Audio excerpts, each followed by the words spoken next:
mukhang mga kaedara pa lang yung mga participants, pero merong naligaw na mas bata sa likod. Kaya sabi nga, ang ating topic ngayon is Christian family, pero balikan muna natin, ano ba yung mga topic nung nakaraan? Sabi nga, di ba, nung topic natin, pang lima na to, di ba? Ating unang topic is about God's love. Second is who is Jesus Christ. Pangatlo is faith and repentance. And then loving your neighbor and loving God and loving your neighbor. Then panglima naman is about family.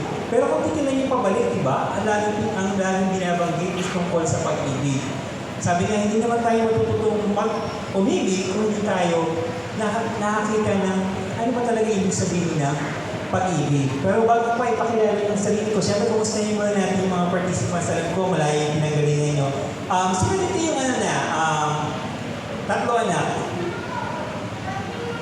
Sige, iba na lang siguro. Tanongin na lang natin, ilang taon na yung kanilang pagsasama bilang mag-asawa? Ito si brother muna.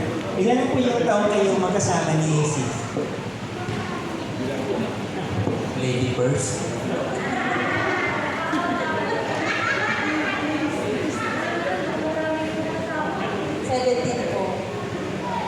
Wow, ang tagal na. Buti hindi ka nagkasama kay brother, no? Masyado natin mabait si brother, kaya parang sabi mo, parang ayoko palitan si brother, baka ako yung hanapan ng iba. Si Sis naman, ay kung wala si Sis kasama natin dito, handmade or couples? Ayun, hindi mo alam kasama si brother ngayon. Ilang taon na po yung kasama ni brother?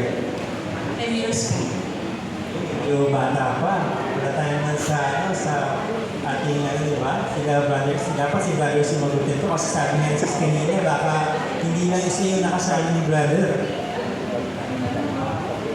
17 years.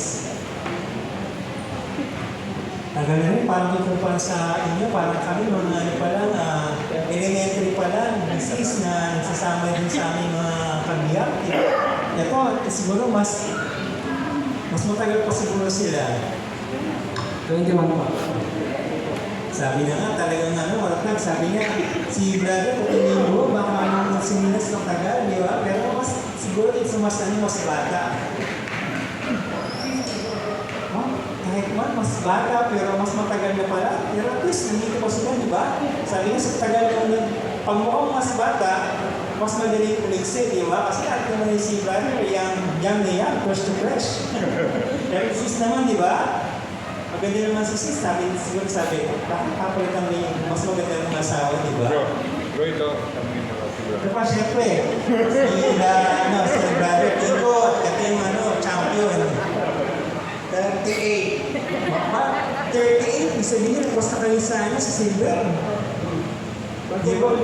Mag-golden na, di ba? Sabi nga, di ba, ang pundasyon, matatay na pamilya, matatay na pagsasama ng mag-asawa. Kasi nga, paano sila abot ng 38? Pero pag yun sabi nga, 38 years, puti-puti niya yung buhok ni brother. Di ba? Hindi naman siguro kung sila siya, di ba? Ayun, syempre binanggit ko muna yun kasi ang pag-uusapan natin is about family. Pag sinabing family, sabi ko nga kanina, walang pamilya na tatagal, kundi po ang relasyon ng mag-asawa ay hindi maayos, di ba? So ako nga po wala muli si Brother Sandro, yung aking pong wife, yung nasa ito, yung naka-brown po doon. So kami po ay bahagi na rin po ng, matagal po kami bahagi ng community, pero may mas matagal pa po.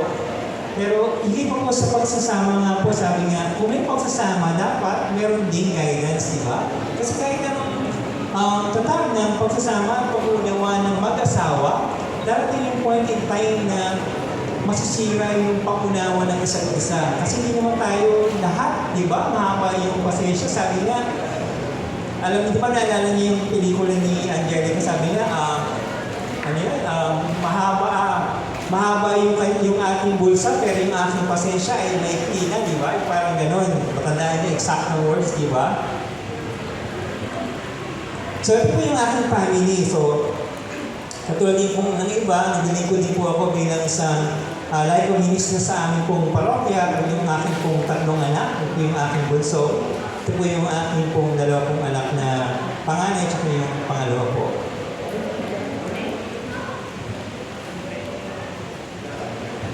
Ayan. So, ang ating topic po, di ba, ang Christian family. So, sa pasimula, di ba?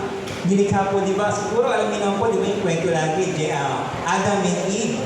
Di ba? Nasa loob ng paraiso.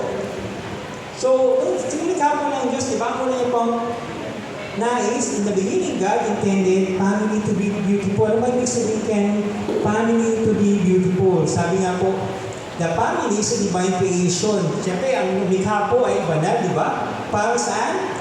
For love, pag-ibig, intimacy, yung pagiging magkalapit, di ba? Kasi sabi ko, nung sinare ko rin po nung nakaraan yung tuwa ko, ang una pong nilikha, di ba, lalaki?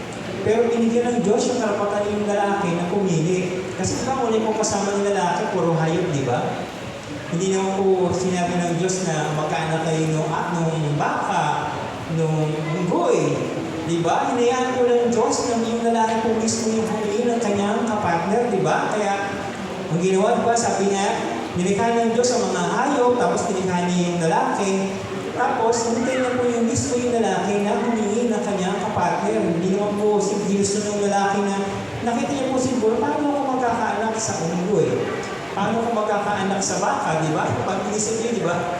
Parang hindi ata, hindi partner niya yung kaya nalungkot yung lalaki, kaya siya na mismo nagsabi sa Diyos na, pwede po ba niyo akong bigyan ng kapartner ko na dugo ng aking dugo, naman ng aking naman. Kasi, di ba, kung titignan niyo po, di ba, nangyayari naman po sa ibang bansa na yung mismong tao nakikipagtalik sa hayop, pero ano po yung pupuntahan, di ba? Yung ba yung nilikha ng Diyos?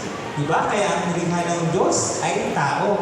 Pero sa pasimula ay lalaki at hindi ng Diyos, yung lalaki mismo ang humingi. Bakit? Binigyan niya tayo ng kalayaan. Kaya, binigyan ng Diyos yung lalaki ng kapartner. Kaya nga sa tawag sa babae, di ba, ay babae.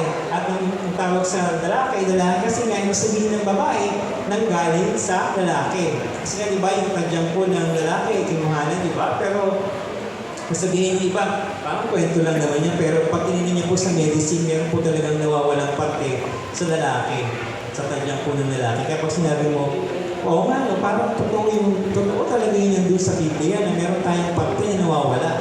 Kaya it's a matter of, totoo ba in science o totoo ba in belief, di ba? That God created the family is a divine creation for love, intimacy, and fulfillment. With the first family, Adam and Eve experiencing perfect unity. So, sa pasimula, ang gusto ng Diyos ay maging isa ang babae at lalaki. Sabi po, di ba? Babae at lalaki, hindi po lalaki at lalaki, hindi po babae at babae. Kasi bakit? Mamaya sabihin ko yung bakit. Siyempre, sabi nga po, para po maging isa in completeness before the introduction of sin. Bago pa nagkasali yung mga tao, yun yung plano ng Diyos na maging maganda ang pamilya, banal.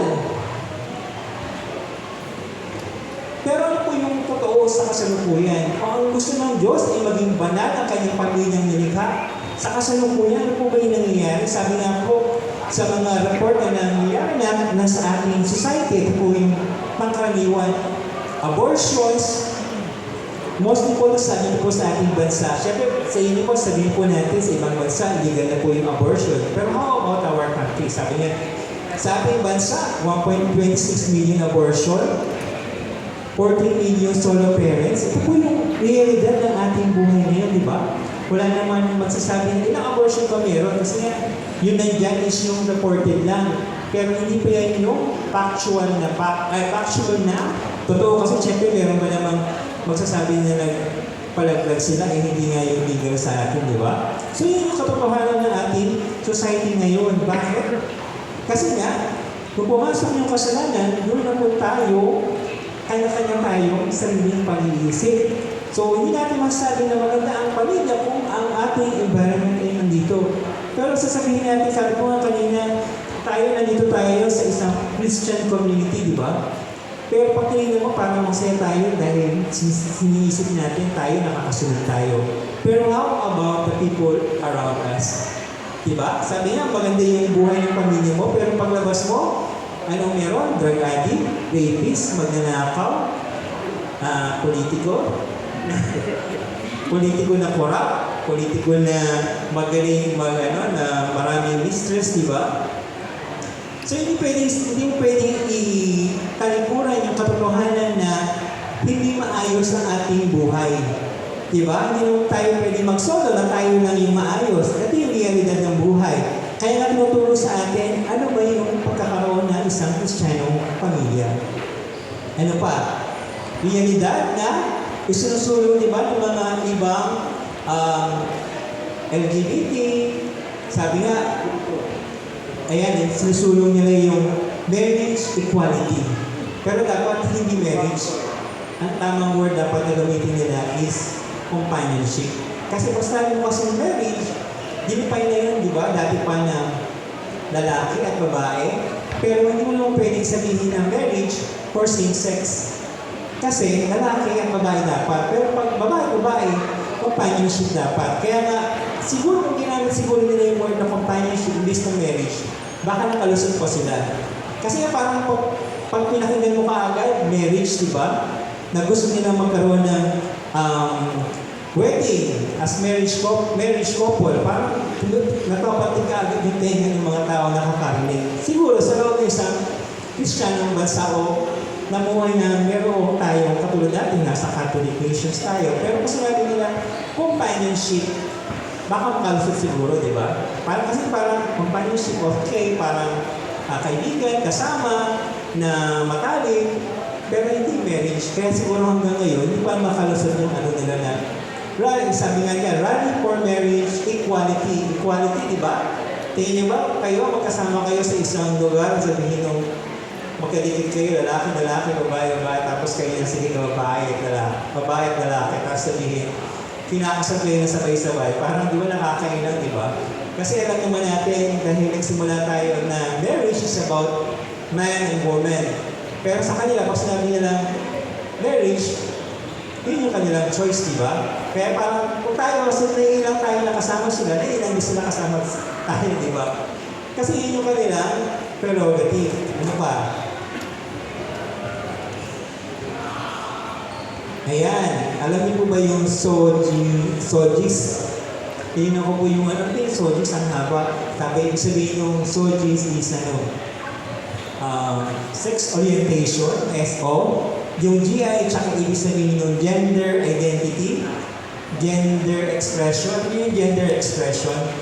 Na kahit lalaki ka, pero ang piling mo babae, di ba dapat babae yun? Sabi nga, ano yun? Nakalimutan ko na yung quiz. Sabi niya, ito ang inis, para akong akong babae na nasa loob ng katawan ng lalaki. Parang yun, ibig sabihin ng gender expression, di ba? Parang, pero that's their right. Gender identity, gender expression, tapos sex character, yung SC po. So, ang haba po, di ba? Kung titignan nyo, di ba? Ang nilikala naman ng Diyos ay lalaki at babae. Family. Pero pag tinignan nyo, sabi nila, definition, kung ang definition ng family sa school, kung definition ng family sa school, di ba sinasabi, lalo na sa mga elementary, si nanay, si tatay, si kuya, si bunso. Pero yung iba, kung sinasabi nila, pag yung, siyempre sa iba natin, mga hindi naman natin sila pinapersonalize, di ba? Sabi nga, makikita naman natin madalas sa mall, di ba? Lalaki, yung aso, yung naka-diaper, at saka yung lalaki pa, di ba? Tapos kaya minsan pag nakakita ko minsan sa mall, hindi ko naman sila discriminate. Rights naman nila yun, di ba? Expression naman nila yun. Pag nakita ko na naka-diaper na, ay, may daladalang stroll, kala ko baby. Tapos makikita ko, ay, aso pa rin nasipit na. Yung parang nakakalungkot na kasi parang, minsan sabihin mo, di ba, they are young, pero ang nakikita mo sa kanila is yung kanilang sariling orientation nila, what is family for them? Siguro pag sinabi nga na hindi naman nila kasalanan na gano'n, kasi minsan kung saan tayong lumaking environment, hindi naman po masama maging LGBT as long na hindi natin binabayad kung ano yung dinisign sa atin ng Diyos, di ba? Kaya nga sabi, di ba, sa sobrang dami nung mga iba't ibang term na ginagamit, di ba, sabi nga, hindi ko na nga alam yung ibang mga term nila na bisexual, gay, tomboy, hindi ko na alam yung iba, buti na hindi pa ginagamit yung green man no? Kasi may iba na yung orientation Kaya minsan parang piling natin nakakatawa yung iba, pero pag inisip mo, di ba, kung ako yung nasa kalagayan siguro nung nila, okay lang naman. I'm fighting for my rights. Di ba? Kaya sila naglalagi, di ba? Diba? Pinaglalaban nila yung karapatan nila. Kaya tayo, minsan nakakalungkot na hindi naman tayo, tingin ko wala namang injustice sa atin, di ba? With regards to them, di ba? Ang masama na minsan, na-stereotype natin yung iba. Pag sinabi mong bakla, sabihin may relasyon na kaagad. Pag sinabi mong tomboy na kaagad. Meron na tayo kaagad iniisip na masama. Pero being in their position, basta walang ginagawa na hindi kaaya-aya, it's their rights. Hindi naman kaya binibigyan ng pamahalaan ng bawat isa na pantay ng karapatan.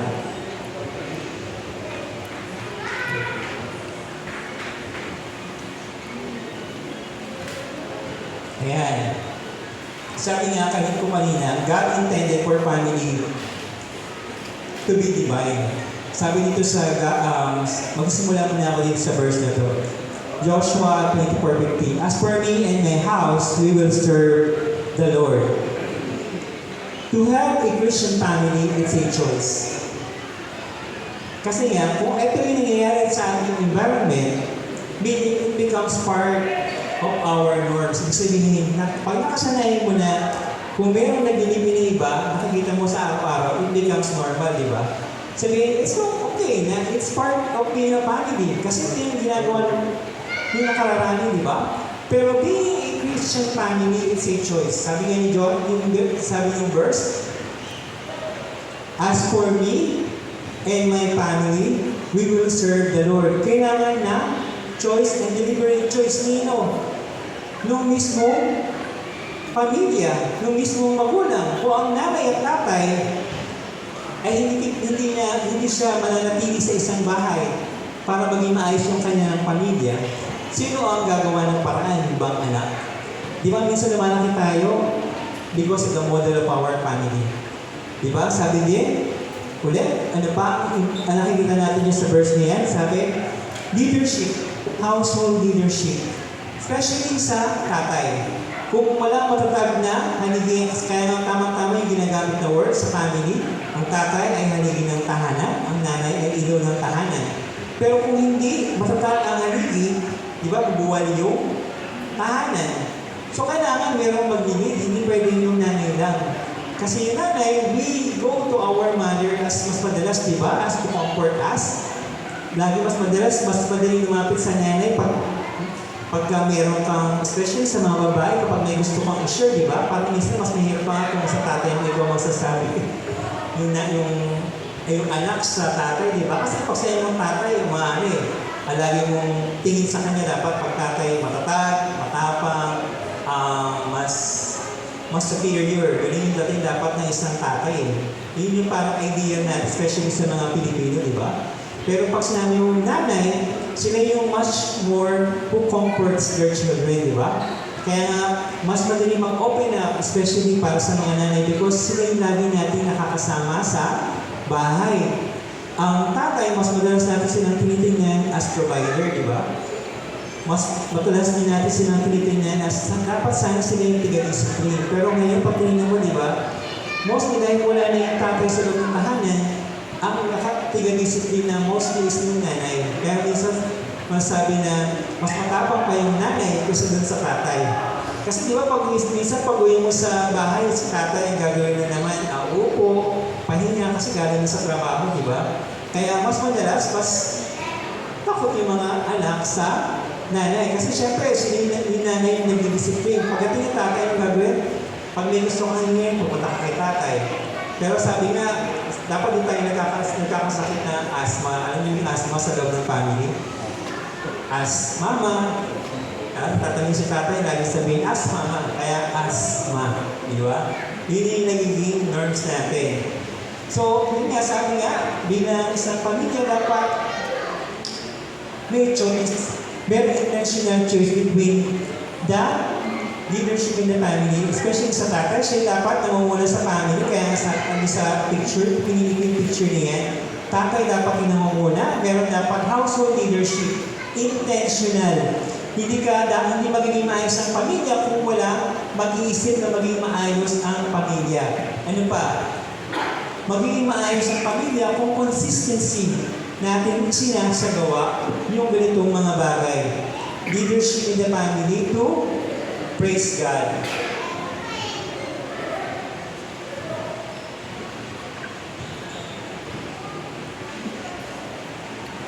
The family is imperfect, yet beautiful gift from God. Ang kaya ibig sabihin?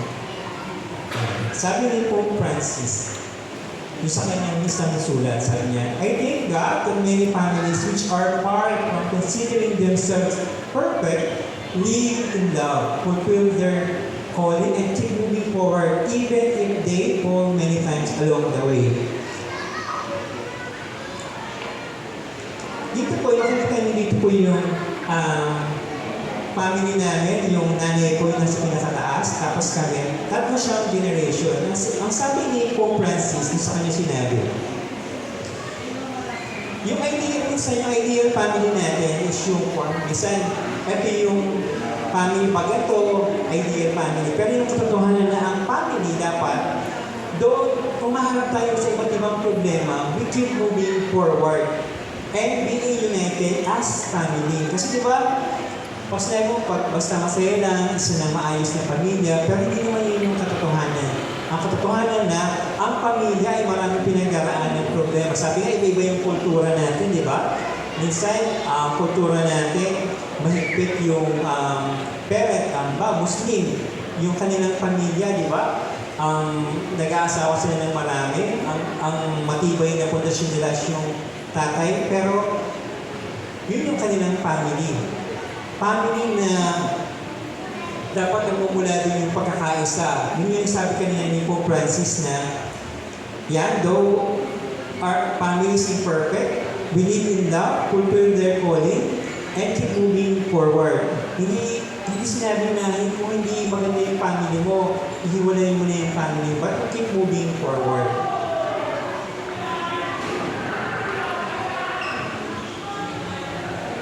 Ano ba yung plano ng Diyos para sa pamilya? At ano ba yung tunay na ginagawa pa ng pamilya? Kasi kung pinag-uusapan nga natin, Christian family, God's plan for the family. So una, God intended the family for the transmission of life.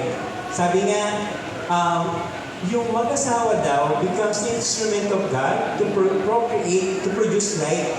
Kasi di ba kung kaya na inumpisan ko siya kanina sa pagbinggit ng babae at lalaki, di ba? Kung God intended the family for the transmissions of life, then kung lalaki at lalaki, ibig sabihin, walang transmissions of life. Bakit? Kasi hindi naman pwedeng magbunga yung parehas na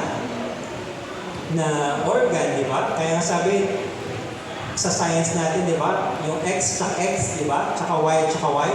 Pero pag pinagsama, X tsaka Y, di ba? Magbubunga na panibagong bunga. God intended na yung mag-asawa for the transmissions of life. Ayan, sabi ko sa Genesis 1:28, be fruitful and multiply. Hindi sinabi na kayo lang dalawa yung mamumuhay. Kasi nga, di ba, noong unang panahon naman talaga, di ba, noong panahon ng Genesis, yung nilikha ng Diyos ang tao. Ano, di ba, ang nilikha naman ng Diyos, una, yung, di ba, una, liwanag at dilim. Pangalawa, yung dagat at lupa. Pangatlo, yung mga hayop, di ba? Kasi pinakahuli niya nilikha tao, di ba? Nung nilikha niya yung tao, sabi niya, and God blessed them, and God said unto them, be fruitful and multiply. Magpakarami kayo. Hindi sinabi na magsama lang kayo. Sabi niya, be fruitful and multiply. Kaya sabi ni Pope Francis, at the center of the home, we see the father and mother. Saan sentro? Sa tahanan. With their personal story of love, they embody the primordial divine plan clearly spoken by Christ Himself. Have you not read that He who made them from the beginning made them male and female? Hindi female and female, di ba? Sinabi, male and female. Malinaw na malinaw. Pero sinasabi ng iba, baka nagkamalinaw ng ng sulat, di ba? Gano'n na mahabagin at mapagmahal ng Diyos. Kaya sabihin ng iba na, hindi na siguro male and female. Pero katulad na binanggit kanina, ano yung primary plan ng Diyos para sa pamilya? To produce life, to procreate life. Pangalawa, Ano pa yung plano ng Diyos para sa pamilya? The family is a place for teaching children and training leaders.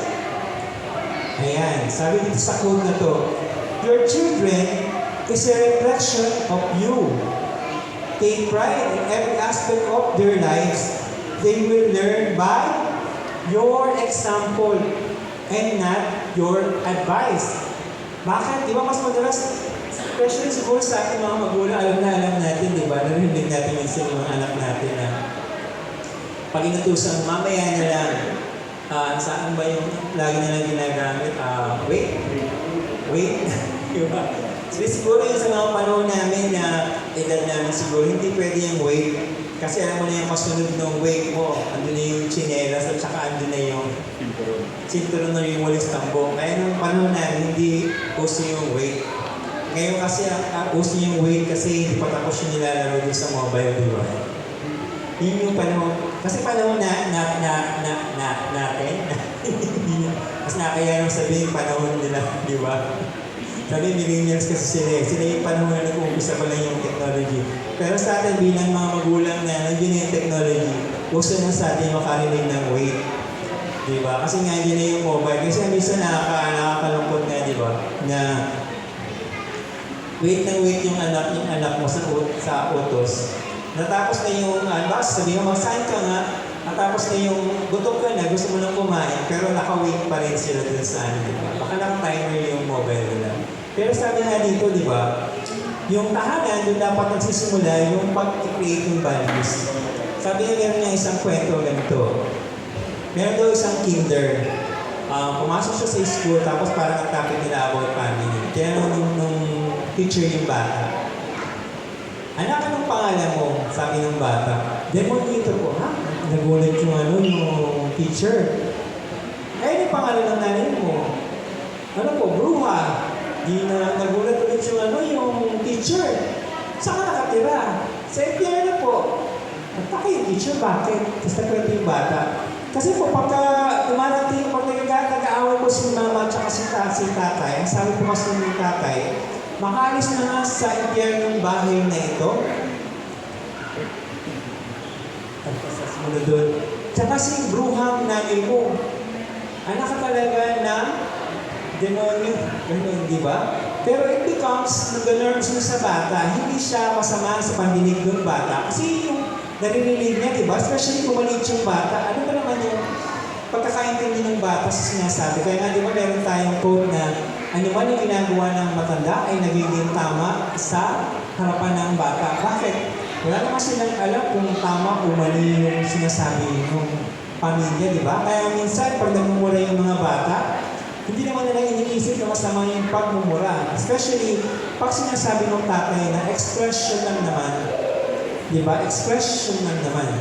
Kung naman, nagmura ka. Kaya kung yun ang lagi narinig nung anak sa tatay, yan kasi bruhang nanay mo, makaalis na nga sa impyernong bahay na to. Di sabi, normal lang sa bahay, sabihin niya, ay tatay ko po ay demonyo, yung aking pong bahay ay sa impyerno, at ang aking pong nanay ay bruha. Anong values yung natutunan ng bata? Sabi niya, kung ano yung example na nakita nila, it becomes dati na natutunan nila, hindi yung mga bagay na naririnig nila. Kaya minsan pag sa bahay, dahil nalagsawa na ako sa kakawin gusto na aking mga anak, usually ginagawa ko na lang, pag nag-utos ako niya, pag ginawa sa office, ako na yung gumagawa. Isip ko na lang, sabi nga, susunod ko sinabi dito na, do your example, dahil pagdating naman ng araw, yung mga anak mo, hindi naman yung matutunan. Which is normal naman, di ba? Totoo naman, di ba, na wala naman tayong parang nakasulat sa notes na pagka nag-aasawa ka na, ito yung dapat gawin, ito yung dapat sundin. Usually sinasabi na susundan natin kung ano yung nakita natin sa ating mga magulang, di ba? Nung mag-asawa tayo, kung paano tayo pinalaki ng ating mga magulang, ganun din naman tayo. Lalo isa pang bagay na naalala ko nung maliit ako sa tatay ko, na natatanda mo talaga siya kasi one time, naglalakad kami, tapos nakita ko siya may parang yero ata yung nakakalat, tapos tinanggal niya, sinilagay niya sa isang tabi. Kasi ano ko yung tatay ko, bakit niya tinanggal yung yero doon? Kasi sabi niya yung tatay ko, na baka may masaktan iba, kayo din baka kayo masaktan. So yung tumingin mo sa utak ko, Kaya kung nakakaroon ako ng ganun nakakalat, tinatanggal ko rin kasi naalala ko lagi kung ano yung sinabi ng tatay ko. Not just because sinabi niya yun, but because he does it. Dahil ginawa niya, napaliwanag din sa akin, yung pala yun. Ayoko yun naman masugatan yung aking nanay, ayoko naman masugatan yung aking kapatid. Kaya naging mabuting halimbawa rin siya sa akin. Another story din is, hindi ko natutunan sa parents ko yung regarding na masama yung magmura. Kasi pag nagagalit yung tatay ko, nagmumura, alam kung paano ko natutunan na masama yung magmura. Dati nangungupahan pa kami nung maliit kami. Tapos one time, para alas 6 ng umaga, nagising ako. Nagmumura yung may-ari ng inuupahan namin bahay. Tapos naramdaman ko, parang masakit. Sabi ko, hindi ko gagayahin yung sinasabi niyang pagmumura. Kasi naiintindihan ko na masama yung magmura kasi nararamdaman ko na parang hindi maganda yung effect, hindi maganda sa tainga ko yung pakiramdam. Kasi alam ko na hindi pa kami nakakapagbayad ng bahay, pero umaga, nagmumura na yung kapitbahay namin. Hindi ko natutunan sa parents ko na masamang magmura. Naramdaman ko na masamang magmura. Kasi dun sa effect na naramdaman ko dun sa aming kapitbahay. Kaya sabi, what we do before our children becomes the example that they will learn. Kaya sa loob ng tahanan, ang mga bata, doon sila natututo na ano ba yung tama at mali. Ano ba yung tamang behavior, especially kapag umaharap tayo sa ibang tao. Sabi nga, sa aming mga matanda, di ba, alam niyo yun, kaya minsan nakakalam na yung ibang bata ngayon pag yung maliliit, di ba? Mas sila, at least sila mas malakas yung doon ibang mga bata, pero sa ating panahon namin, di ba? Na pag may bisita, yung mga anak, automatic yan dapat nasa taas. Kasi sa pag sinabi, pag nag-uusap ang matanda, bawal sumagot ang bata. Automatic yun. Yun yung values na natutunan namin sa aming mga parents. Bakit? Alam niyo, kaya minsan sabi nga na okay, hindi nyo napapalo ka minsan. Dahil basta na-explain sa'yo bakit. Kasi nga, pagka sumagot ka, may kaharap na yung magulang mo na alam mo na automatic na yun, di ba, sa atin, sa amin yung panahon namin na pag sumagot, pag kinausap mo yung parents mo, may kausap, dahil sinabi niya ka na beforehand na dati na mali ka pa, lumalakas sabi na pag nag-uusap ang matanda, bawal sumagot ang bata. Automatic, alam mo na, pag alis ng bisita, handa mo na yung wet, di ba? Yun ang values na tuloy namin sa aming mga parents na naging guide din namin habang kami lumalaki. Sabi nga, kahit mapalo tayo ng ating mga magulang, yung mali tayo, we know na kaya tayo pinapalo, meron tayong ginawang mali. Pero ngayon, ang sabihin ng bata, di ba bawal ng paluin ng magulang ang bata? Bakit? Kasi meron ng batas na nagbabawal, di ba? Nabawal saktan ng magulang yung anak. Sabihin pa ng iba, di ba masama na hindi dapat pinapalo ng magulang ang anak kasi hindi naman lagi nakakabuti ang pamamado. Tama. Pero dahil nga nagbabago din ang panahon, nagbabago din dapat yung pamamaraan. Yung mga bata dapat, habang maliit pa sila, okay naman silang paluin. Bakit? Kasi lumalagpas pa yun. Pero pag sila ay natuto na mag-isip, minsan talagang hindi na dapat silang paluin. Bakit? Kasi one time, yung anak ko nung maliit pa siya, napalo ko sila, ito, bigat din ako mamahal sa anak ko. Alam niyo yun, parang siya, one time napalo ko siya. Nagsabi siya sa akin, bakit mo pinalo? Wala naman akong kasalanan. Bakit sila hindi naman alam niyo, nasaktan din ako na nagsabi siya na gano'n. Kasi nga, di ba yung bata, meron siyang feelings eh. Sabi ko, hindi ko na siya papaluin kasi tama pala na hindi mo napaluin yung mga bata pag nagkaisip na sila kasi natatanin mo sa kanila ang isip. Masakit kasi nung binalik niya sa akin yung tinanong niya, siguro parang meron ata ako nung nainis ako dahil nga, pero hindi niya naman kasalanan yun na directly. Nagsabi, bakit mo pinalo? Hindi ko yung makasalanan. So parang saktan din ako na nagreklamo yung anak ko, bakit siya napalo? Hindi niya naman kasalanan. So dapat mayroong tamang panahon kung kailan dapat pagawin yung bata. Pero pag nag-iisip na sila, masakit na pag binilig na sa iyo yung sabihin, bakit mo ako pinalo? Wala naman akong kasalanan. Diba? Alam mo yun, sakit din pala yung feeling na gano'n. Ikaw mismo na magulang i-admit mo na, o nga, dapat hindi ko siya pinalo. Hindi mo talaga dapat pala yung mga bata pag naisip mo. Kasi ibabalik na sa iyo yung pabalik. Kaya reminders na in the family, it is in the family where the children learn their values through the example of their parents, not through their advice. Sabi nga, hindi sa pamamagitan ng bibig, kundi sa pamamagitan ng halimbawa. Pero hindi sana sa halimbawa ng pamalo. Okay?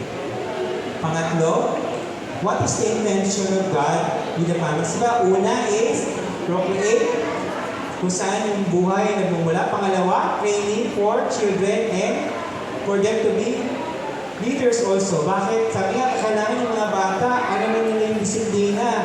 Pagising sa umaga, dapat marunong sila mag-ayos na kanilang higaan. Kasi yun yung magiging values formation natin simula sa loob ng bahay. Pangatlo, the family sa domestic church. Hindi sabihin ng domestic.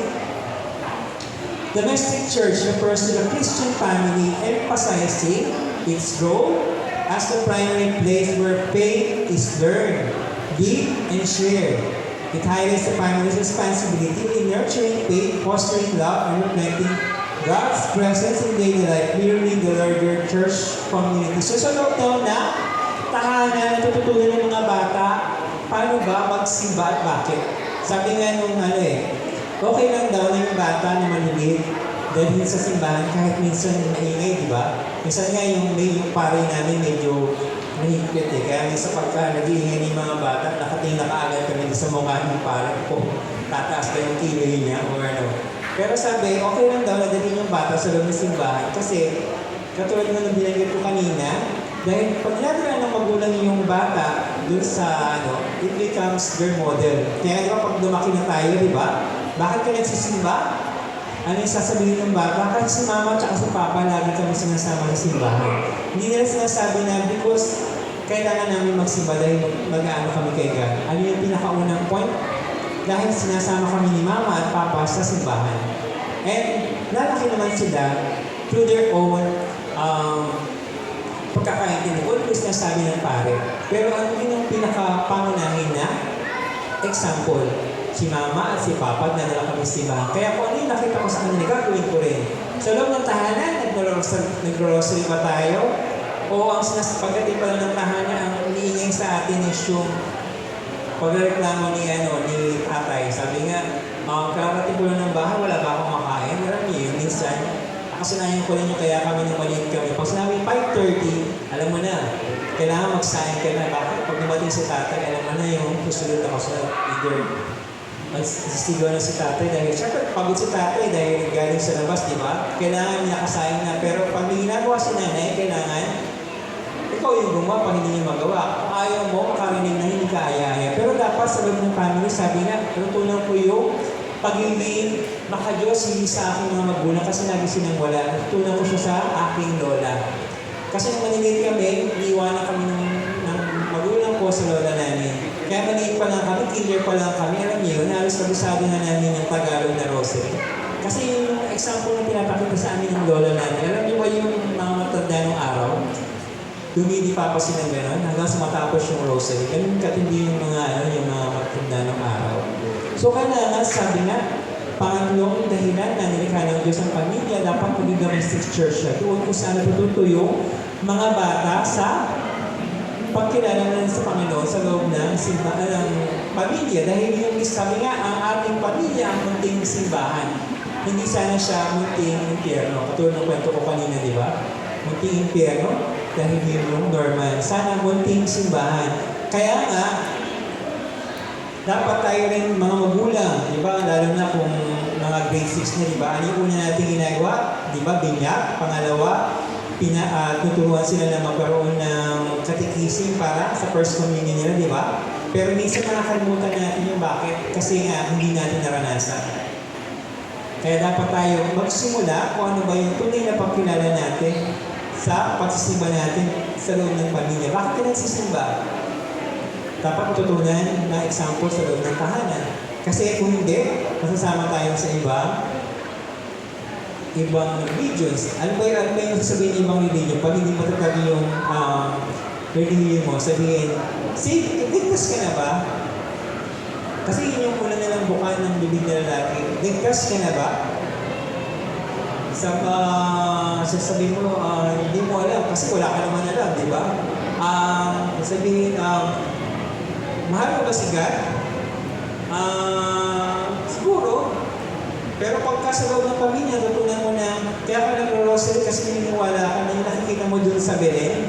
Di ba, parang tulong sa family ko, pag sinabi mong Belen, nandun si Papa Joseph, si Mama Mary, si Jesus Christ. Yun yung parang alam niyo yun, pag maliit ka, di ba, pag meron Belen sa bahay, doon nagsisimulan na matutunan ng mga bata na meron palang Diyos, meron palang ang tatay, si Joseph, ang mama, si Mama Mary, tapos si Jesus Christ, God siya. Yung simpleng bagay na magkaroon ka ng Belen doon, di ba? Naiintindihan ng mga bata. Pero sa ibang bansa, naiintindihan nila si Santa Claus, di ba? Hindi nila kilala si Jesus Christ, hindi nila kilala si Joseph, hindi nila kilala si Mama Mary, kasi na-compare sa kanila si Santa Claus.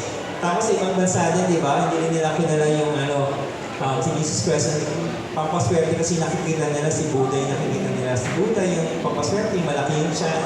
Di ba? Kaya yung frog na meron ng points, di ba? So sa loob ng family, tinuturo natin, ano ba yung totoong pananampalataya, di ba? Para kung naniniwala sa Diyos mo mismo sa loob ng pamilya mo, wala naman palang Diyos, kilala mo lang is yung okay, meron naman siguro naka-display, pero naka-display lang. Meron na kayong Bible sa bahay, pero ang alam na ng bata doon sa Bible, libro. Kaya nga nung dati nag-grocery kami pagkatapos namin mag-grocery, yung maliit kong anak, pinababasa ko siya sa Bible. Kahit isang verse lang. At least naiintindihan niya na Bible yung hawak niya, kung ano yung binabasa doon. Kaya minsan, pagkatapos namin mag-grocery, siya na yung magbibigay sa akin ng Bible. Alam niya na kung ano yung kasunod ng Bible, bigyan niya sa akin, mas magbabasa na. Alam niyo yun, minsan, a simple example, matatandaan ng mga bata. Not because sinabi mo, but because you are doing it. So una, magitin ko ano yung plano ng Diyos para sa pamilya, para sa procreation of life. Pangalawa, to train children and for children to be leaders also. Pangatlo, domestic church, kung saan ang mga bata ay sa loob ng tahanan dapat natututo. Sa tingin niyo ba, ganun din pa yung pamilya mo? Kung hindi man, wala naman sigurong perfectong pamilya, di ba? We always start when we see what is good.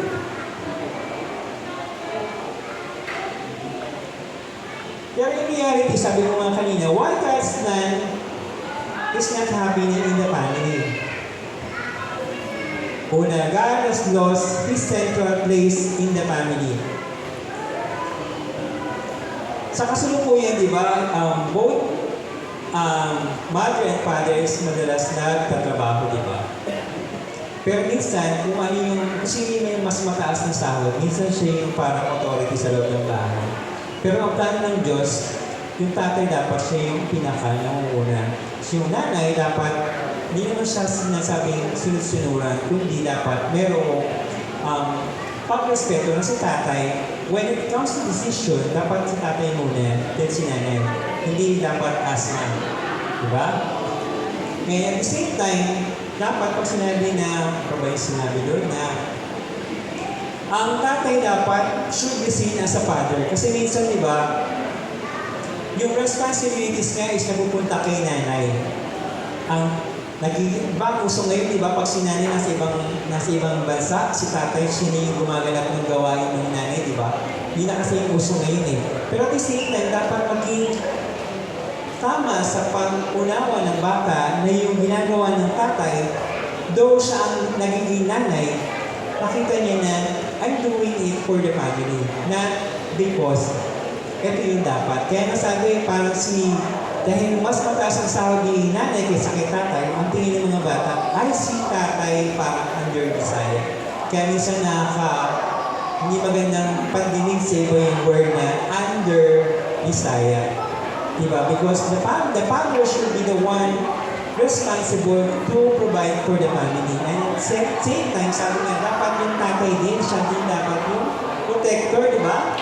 Hindi dapat yung nauna ko yung minsan si tatay na kung nag-away yung magkapitbahay, si nanay at si nanay, mas malakas pa yung boses ni tatay. Minsan nga sabi, hindi lang pala yung nanay yung chismosa, tatay din pala chismosa, di ba? Yun yung mahirap, di ba? Kaya kasi nga, yung values na tututunan natin sa loob ng bahay, dapat maging malinaw sa bata kung ano yung papel na ginagampanan ng bawat magulang. Kasi, naalala ko yung anak ko, di ba gusto ngayon sa mga palabas ng mga, alam niyo yung mga anime? Na sabi nga yung anak ko kala niya, dapat yung babae na naligaw din sa lalaki, hindi yung lalaki. Yun yung unang impression niya. Sabi ko, nabigla ako kasi hindi namin alam na gano'n na pala yung impression niya sa school. Kasi hindi naman namin nababanggit kasi hindi naman siya nag-open up. Nabanggit niya lang one time. Kasi nga, yun yung, alam niyo yung mga anime na panood natin ngayon sa di ba? Pag tinignan niyo yung mga anime na tingnan niyo maigi kung ano yung meron. Alam niyo isang mga hindi maganda sa mga anime. Di ba Japanese sila? Alam niyo isang napansin ko ngayon sa mga anime. Una, laging kontrabida yung papa, yung pope. Pansin niyo sa ibang palabas. Pangalawa, madalas ginagamit din sa mga anime, puro pangalan ng mga demonyo. Pag hindi kayo pamilyar sa pangalan ng mga demonyo, hindi nyo mapapansin na, ay, ginagamit na pala yung as normal sa mga anime. Kaya naingat na ingat ako pag banggit ng mga ibang character dun sa anime. Halimbawa, Beelzebub. Narinig niyo sa Bible, ano yun na parang Diyos-Diyosan yun, Beelzebub. Pero pag tinignan sa ibang mga anime, pinabanggit yun as normal. Ano pa yung dapat nyo natingnan sa mga pinapanood ng mga anak nyo? Most puro demons, sabi yung demons parang nakipagkaibigan yung yung tao din sa demons, mabait. Sabi nga meron nga rin sa isang palabas na pinapanood namin sabi hindi naman daw nagsisinungaling yung mga demon. Di ba? Sabi ko, delikado pala yung mga palabas na to. Kasi yung mga bata hindi na naunawaan yung nila. Pero, pero sa akin, Lord, napapansin ko kasi minsan nag-observe ako. Hindi ako nag-observe because, gano'n. Nag-observe ako kasi, kumbaga pamilyar ako dun sa ibang ng Bible Kaya sabi ko, parang may mali dun sa binabanggit ng ng character dun. Sabi niya, hindi nagsisinungaling yung demonyo, konti lang. Di ba din sa Bible, sabi doon, yung demonyo, normal sa kanila na magsinungaling. Sabi na kay Satan, siya yung ama ng kasinungalingan. Kaya, God has lost His center place in the family. Kung walang Diyos sa pamilya, ano tingin niyo sa loob ng tahanan? Una, lagi binabanggit sa atin, di ba, sorry medyo mahaba minsan yung kwento ko. Di ba sabi sa simbahan, pagka yung mag-asawa hindi pa kinakasal, dapat bawal muna magkomunyon? Di ba? Bawal. Kasi, isa sa mga utos sa simbahan na kapag hindi ka pakasal, sasama ka na against sa utos ng Diyos, di ba? So, in the first place, kung kayo mag-asawa tapos nagsasama kayo hindi pakasal, yung mismong anak niyo hindi pa nag-bless. Kaya nga, during the time na kami kinasal sa community, alam niyo ba yung unang ginawa ko, nasa isip ko? Nung ikakasal na lang kami ng asawa ko. Sabi ko, ano ba yung kasalanan na hindi ko pa nai-confess kay Father? Kakasal na kami on that day Tapos naalala ko, meron pala akong nag-date pala kami nung group date pala kami nung dati kong kaklase nung college. Although hindi naman wala naman kami relasyon, pero group date, pero parang meron din parang din maganda. So sinabi ko sa Mrs. K, kakasal na kami on that day Sabi ko, gusto ko ma-bless ng aking anak. So, ayokong may kasalanan pa ako na hindi ko pa na-confess. Alam niyo yun, on that day mismo, madaling araw, nagising ako, sabi ko, may makasalanan pa ba ako hindi ko pa na-confess kay Father? Tapos yun nga yun. Tapos sinabi ko sa Mrs. ko, na during nandun ka sa ibang bansa, nagkaroon kami ng group day ng mga classmates ko ng college. Alam niyo yung nangyari on that day? Habang inaayusan siya nag-aayos. Kaso, hindi tama kasi yung mismong inupuan nila sa lamin. Muntik na siyang madala sa ospital. Kasi yung mismong inupuan kasi nila, binigay na upuan sa lamin, nabasa. So nagkaroon siya dito na parang hiwa. Ganun kagalit yung demonyo na simpleng bagay, pero dahil alam mo ginagawa mo yung tama, nang mangyayari yung accidents. Pero because I want my children to be blessed, inamin ko kung ano yung hindi ako natakot na pwede hindi matuloy yung kasal namin yung wife ko. Sabi ko, wala naman akong siguro dapat natakot. Diba? So, inamin ko sa wife ko na during that time na nag-date kami, hindi naman date, group date. Hindi ko naman gusto yun eh. Kung parang nagkahiyaan na. Pero wala namang relasyon. Pero at least, simple things, if you want God to bless your marriage, if you want God to bless your children, kailangan mo aminin yung ano, hindi yung sabihin ni iba na deny to death. Kahit mahuli ka na deny to death, di ba? Kasi hanggat ka na, huwag ka daw papahuli. Pero kung mahal mo yung family mo, dapat aminin mo kung ano yung totoo. Ayan, pangalawa, God has lost His central place in the family. Pangalawa, the family itself is losing its importance. Yung sa una, kailangan tama yung alam ng anak mo yung role mo sa family bilang tatay at nanay. Pangalawa, the family itself is losing its importance. Family now, nagiging normal na yung living, tawag dito? Yung nagsasama na hindi pa kasal. Normal na yung, tawag doon? Live-in. Normal na yung live-in. So, hindi naman kailangan magpakasal para maging mag-asawa. So, normal na ba na nasa atin ngayon, di ba? Normal na, di ba? Live-in. Pangalawa, ano ba yung importansya ng pamilya? Kasi nga, most of the family nga, sabi nga, hindi naman kailangan ng si nanay at si tatay. As long na kumakain tayo. Di ba? Diba, yung pagkasama ng mag-asawa na sira.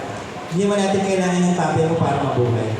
Hindi naman natin kailangan yung nanay mo para maging maayos ang ating buhay. Ano pa yung kahalagahan ng pamilya kung walang tatay at walang nanay? Hindi importante na may asawang iba yung tatay.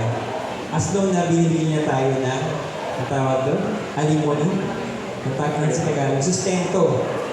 Pero ano yung model ng family sa bata? Hindi ko na kailangan mag-asawa. I just need to provide for my wife.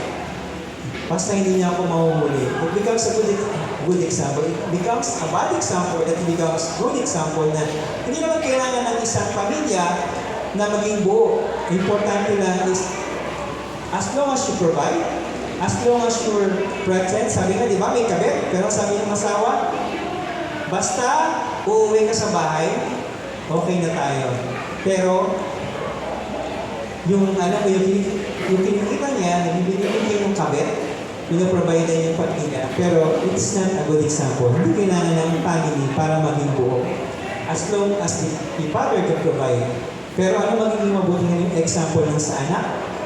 Hindi ko kailangan magkaroon ng maayos na relasyon. So, kaya karamihan, marami sa mga kabataan, it becomes, ang tawag dito, yung sex becomes a norms, di ba? Basta, sabi nga, kaya minsan na nakakainis na sabihin nung punta tayo sa bar just for experience. Di ba? Para virgin ka pala, punta tayo sa bar para mabinyagan ka. Dati nung nung kabataan namin, ganun kami. Punta ka lang sa bar. Kasi bakit? Para mabinyagan ka lang. Di ba? The family itself is losing its importance. Pangatlo, the family is under attack by evil force. Katulad ng binanggit ko kanina, di ba? Minsan we are blinded by things na nasa paligid natin na hindi natin napapansin. Yung pinapanood ng ating mga anak, yung mga tao na nakapaligid sa atin, na sabi naman nila na maganda naman yung buhay nila kahit nahiwalay yung pamilya nila. Mayaman sila, kita-kita naman sila, pero ano ba yung tamang example? Ano pa? Evil forces, meaning kung wala ang Diyos sa pamilya mo, hindi na kailangan magpakasal, hindi na kailangan magkaroon, hindi importante na ang tawag dito, kapag lalaki ka, isa lang dapat yung asawa mo, isa lang dapat yung naging karelasyon mo, di ba? Mostly nga dapat, sabi nga rin dati, kailangan habang bata ka pa, try and try, di ba? Para pagdating ng panahon, alam mo na, hindi yung mag-stick to one ka na, di ba? Hindi dapat sana yung maging example is, gusto ko maging tulad ni tatay at ni nanay. Kasi, nakita ko doon, ano ba yung family? Nakita ko doon na buo ang isang pamilya at nagsasama. Kaya, what is a Christian family without being united in one, di ba? So ulitin natin, ano yung dahilan? Pagkasira ng pamilya. God has lost His central place in the family. The family itself is losing its importance. The family is under attack by evil forces. So ano yung magagawa natin bilang isang pamilya to regain what is the intended plan of God para sa ating family? What can our family do? Ayan. Simpleng bagay. Sabi nga, eating time is family time. Eating time, dapat hindi siya yung time kung saan pinapagalitan yung anak mo. Eating time should be a place kung saan masaya natin pinagsasaluhan kung ano yung nag-gain yung bata sa buong araw, di ba? Madalas kasi, di ba, dahil nga late na tayo umuwi ng tahanan, yun na rin, kailan usapan, kainan, saan naman papagalitan ng tatay ang kanyang anak. Imbis na dapat sana, hayaan mo yung anak mo na maging masaya na nag-share ng kanyang experience during the time. Dapat pag habang kumakain kayo, dapat yun yung time na dapat masaya kayo na hayaan mo lang yung anak mo na magkwento. Ano ba yung nangyari sa kanya? Kasi darating yung panahon, sabi nga, mas mabuti na kinakausap mo yung anak mo habang maliit dahil pagdating na siya malaki na, ito na yung mga habol para makausap mo siya. Eating time is family time. Dapat walang gadget. Kaya dapat samahan na, lagi namin sinasabi. Dahil pinapagalitan yung anak ko dahil nga, yung cellphone lagi niyang hawak. Kaya sabi ko, anak, paano mo masasampan yung pagkain kung hindi mo mismo cellphone hawak? Alam niyo ba yun? Sabi yung mga bata, sobrang addict nila. Pag inutusan ko sila. Yung isang kamay nila nakahawak sa cellphone, hindi nila mabitawan yung cellphone. Tapos, paano nila mahawakan yung pinggan? Kung meron ka pang inuutos, hindi mabitawan yung cellphone. Alam niyo yun? Sobrang kaanuhan nila yung mga bata. Ay, minsan sabi ko, anak, bitawan mo na yung cellphone mo. Paano mo makukuha yung inuutos ko sa'yo kung hindi mo bitawan yung cellphone? Napasin niyo po ba yun sa mga anak niyo? Pag inutusan niyo sila, sa sobrang ano nila, yung isang kami nila nakahawak sa cellphone, pag tayo nila, hindi nila bitawan yung cellphone. Punta ng CR, dala yung cellphone. Pumunta ng tindahan, dala yung cellphone. Minsan, maghahanda dapat ng mga pinggan. Isang kamay nasa cellphone, hindi mabitawan, di ba? Isang kamay yung kumukuha ng pinggan, pero yung kamay nasa cellphone. Alam niyo yun? Pero dapat, eating time is family time. No cellphone, yung TV dapat, as much as possible, dapat nakapatay, di ba? Kasi yung pagkain naman, hindi naman yan, matagal eh. Kaya minsan, lumalabas tayo ng bahay. Pag lumabas tayo ng bahay, ano yung dahilan? Kaya tayo lumalabas ng bahay. Di ba? Dapat para pagdiwang yung isang magandang bagay, di ba? Pagkatapos natin lumawas sa simbahan, di ba? So dapat, ginagawa natin yun to bring memories sa ating pamilya. Hindi to bring something dun sa ating gagawin. Pangalawa, tandaan natin, eating time is family time. Sabi nga, family dinners is about more than just food. They are about making memories and building strong relationships that last a lifetime. So, eating time is also to produce good memories. Pray together. Sabi ni Saint Mother Teresa, there stays together. If they stay together, they will love one another as God has loved each one of them, and works of love are always works of peace. Sabi niya, paano magiging Christian family ang isang pamilya? Kung nagdadasal kayo, di ba? Pwede kayo nagdadasal, ano yung pag-uusapan niyo pa? Nakasama yung Diyos. So dapat, hindi ka na nagsisimba, dapat sabay tayong nagdarasal bilang isang pamilya.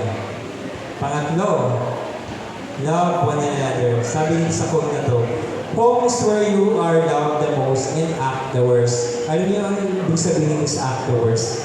Dapat sa loob na dapat ng pamilya, kung tunay ka minamahal ng yung pamilya, dapat din yung time na dapat hindi ka na kukunwari.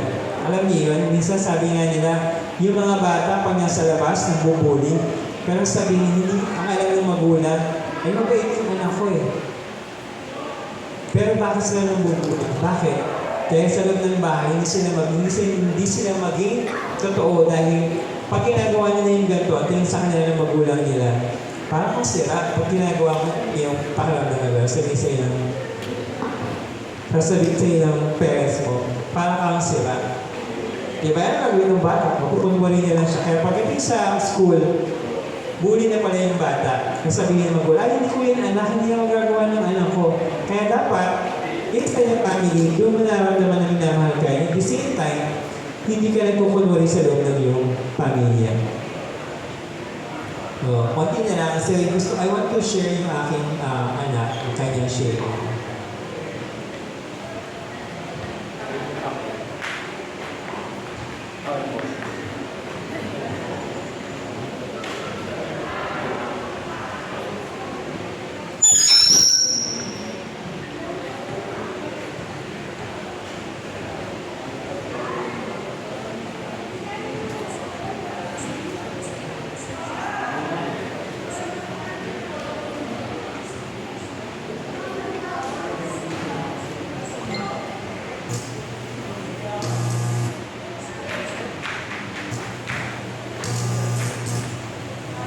Hindi ko kasama ngayon yung aking anak kasi may practice sila sa choir. So, kagin ko yung aking wife to share also habang inaayos ko yun sana.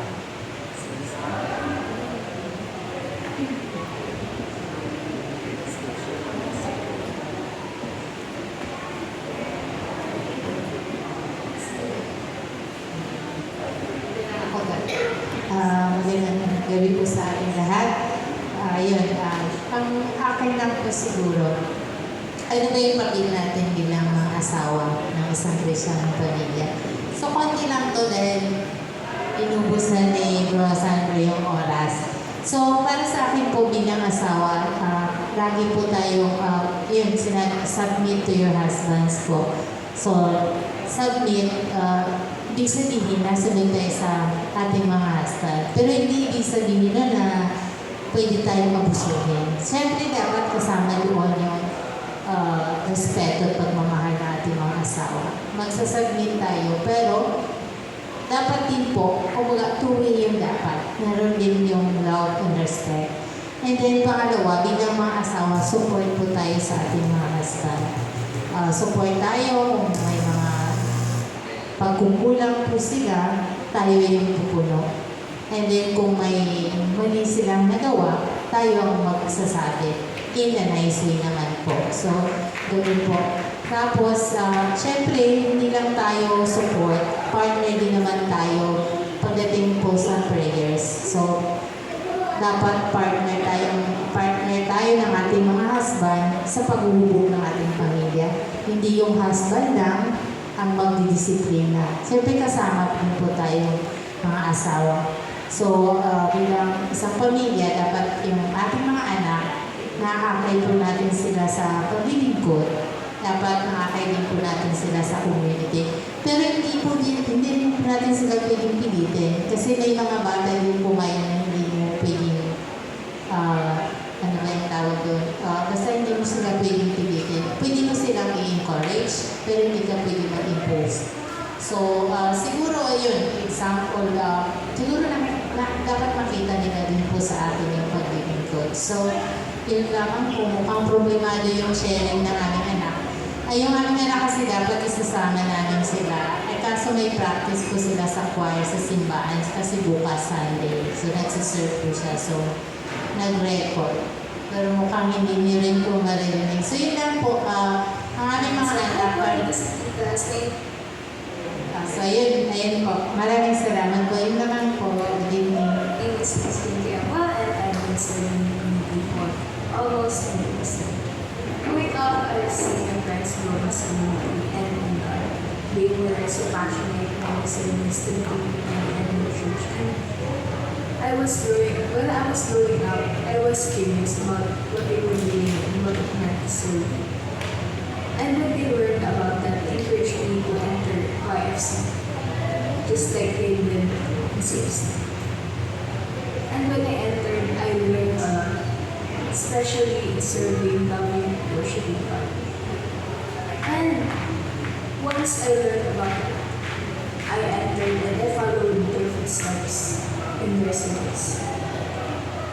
In the sharing, I really hope that what I shared helped you just like it helped me. So in conclusion po, let us yung prayer po. Ayan, sabi nga po dito, Nazareth teaches us that the meaning of family life is loving communion. It's simple and austere beauty, inviolable character. Ayan, dito po, in conclusion po, let us say this prayer in the name of the Father, and of the Son, and of the Holy Spirit. Amen. Jesus, Mary, and Joseph, in you we contemplate the splendor of true love. To you we turn with trust. Holy Family of Nazareth, grant that our families too may be places of communion and prayer, authentic schools of the gospel, and small domestic churches. Holy Family of Nazareth, may families never again experience violence, rejection, and division. May all who have been hurt or scandalized and ready comfort and healing. Holy Family of Nazareth, make us once more mindful of the sacredness and inviolability of the family and its beauty in God's plan. Jesus, Mary, and Joseph, graciously hear our prayer. Amen. With the Father, the Son, and the Holy Spirit. Amen. With that, natapos ko na po yung aking po mahaba po na. Sana po hindi po kayo nakulitan sa akin. And for